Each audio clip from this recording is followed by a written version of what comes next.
আজি কেন্দ্ৰ ৰাজ্য আৰু আলফাৰ মাজত হ'বলগীয়া শান্তি চুক্তিক লৈ মৰাণত কি কয় অসমৰ আলফা নেতা সদস্যসকলে।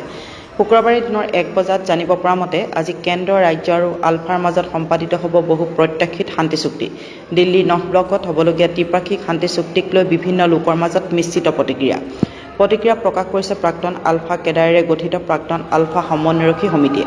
হ'বলগীয়া এই চুক্তিখনক লৈ কোনো স্পষ্ট ধাৰণা নাই এইসকল কেডাৰৰ সৈতে কোনো আলোচনা অথবা মতামত গ্ৰহণ কৰা নাই আলোচনাপন্থী গোটে।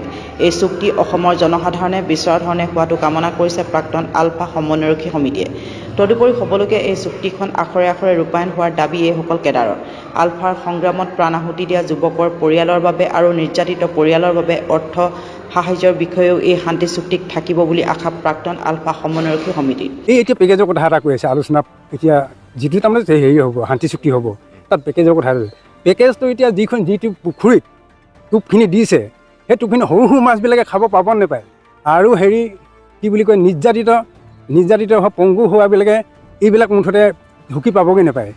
ফলে মানে সম্পূৰ্ণ ফলৱতী হোৱাকৈ শান্তি চুক্তি হওক, নহ'লে মানে মই তাত বিশেষ ক'বলৈ নাই। তাৰমানে মই যিখন আলোচনা হ'ব এইটো অসমৰ জনগণৰ স্বাৰ্থতে হওক আৰু যিসকল আমাৰ 16-17 হাজাৰ যুৱক শ্বহীদ হ'ল আৰু নিৰ্যাতিত বহুতো হ'ল, সেইসকলে যাতে এই আলোচনাত স্থান পায় আৰু যাতে যিসকল এতিয়া প্ৰাক্তন চালফা আমি এতিয়া 98ত চাৰেণ্ডাৰ কৰিলোঁ, কিন্তু আজিলৈকে চৰকাৰৰ ওচৰত একো আমি এটা সুবিধা পোৱা নাই।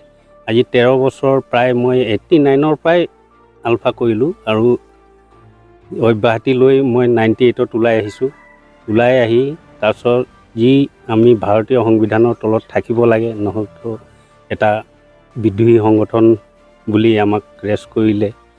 তাৰপিছত সেইকাৰণে আমি চাৰেণ্ডাৰ কৰিব লগা হ'ল।